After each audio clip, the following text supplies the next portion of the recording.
हे मेरी माँ बहन बाबू भी है जत्ते भगता बंदियार है बाबूजी धर्मराज बाबा राजा मोगल मरचा के धोकारी मारू राजा मोगल छत स्वरूप हे मेरी माँ बहन बाबू भी है राजा मोगल काने रैयत प्रजा जत्ते भगता बंदियार है काने हे हो सह बाबा दिल धर हरियार बन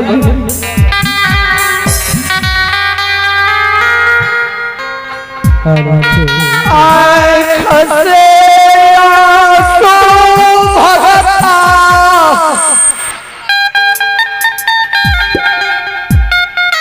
पदियार के गिरई ठाकुर जी हे परमात्मा माली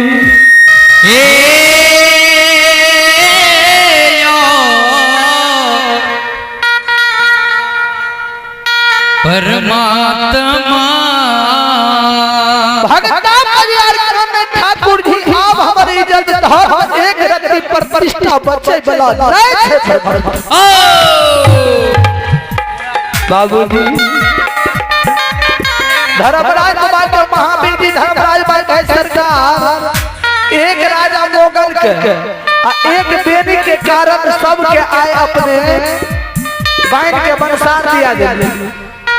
आय भगता बलियार के कोनो दोष छै से करारी मरचा के धुकारी मरावे छिए बाबू धर्मराज बाबा के महावीर जी कहे सरकार अपने ब्राह्मण के रूप धारण करके राजा मोगल के द्वार पर जाइयो और राजा मोगल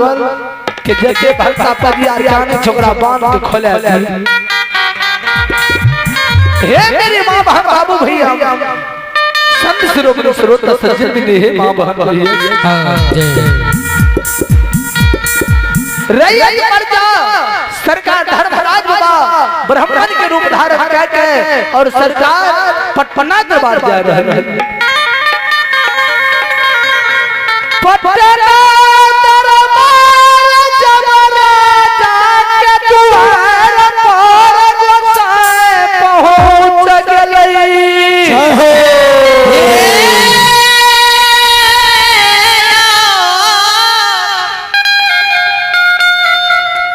बाबू भैया हे राजा राजा धर्मराज बाबा पुकार करे हो राजा ये घर छठियान हमरा से भेंट कर राजा मोगल के 7 गेट के अंदर में सरकार घर जना ही आवाज लगावे रानी फाटक के खोल के गेट के लोहा के गेट के खोल के बाबूजी जब ई ब्राह्मण बा के शब्द सुने तो दरबार मार के रानी पहुंची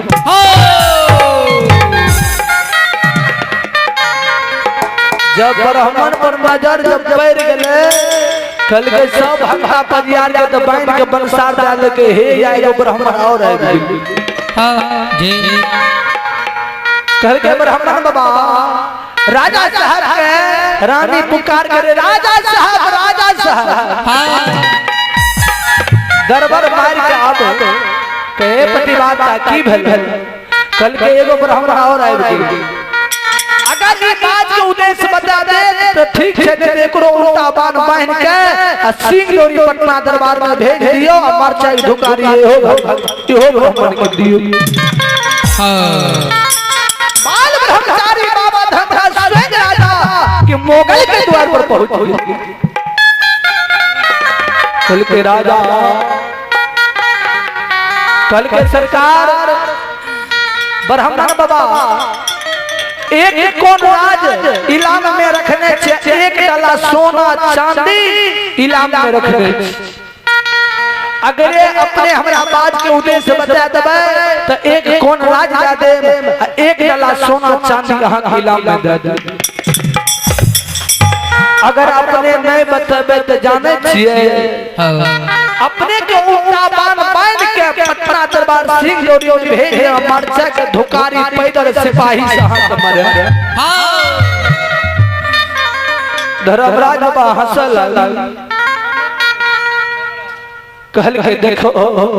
राजा के बेटे अहम है बाबूजी, राजा के बाबूजी कहल के ठीक है अपने बात के उद्देश्य हमरा कहे छै कहल के हां कल के जते भक्ता परिवार के अपने बहन के बनसार देने छियै ओ भक्ता परिवार के खोल दियो अहाँ के बात के उद्देश्य बता कल के अगर बात के उद्देश्य नहीं बतेबे तब की करो। रंजीत परिवार आप अपने आवाज सुनते हो तो अपने साथियों के साथ साथ बाद में साथ मंडप पे पधारे। धन्यवाद। संत शिरोमणि श्रोता बंधु कहल के अगर अपने हमरा बात के उद्देश्य नहीं बतेबे तब की करबे करके हमरा अहाँ बाइन के बनसार दे बाबूजी ठाकुर जी के कृपा राजा पर भऽ गेलै धर्म राजा बाबा राजा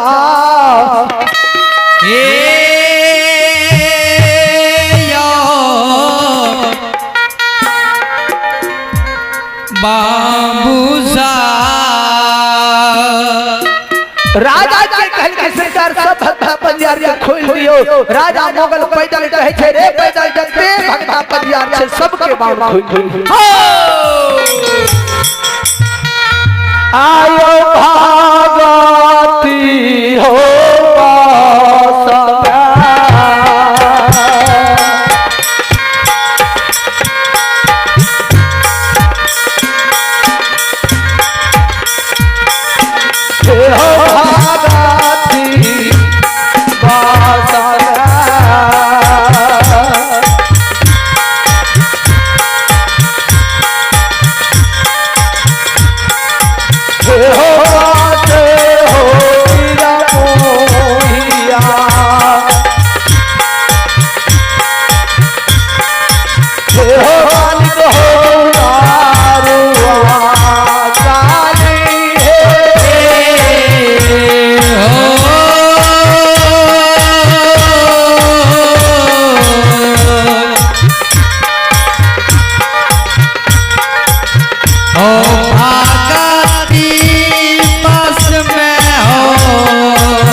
महाराज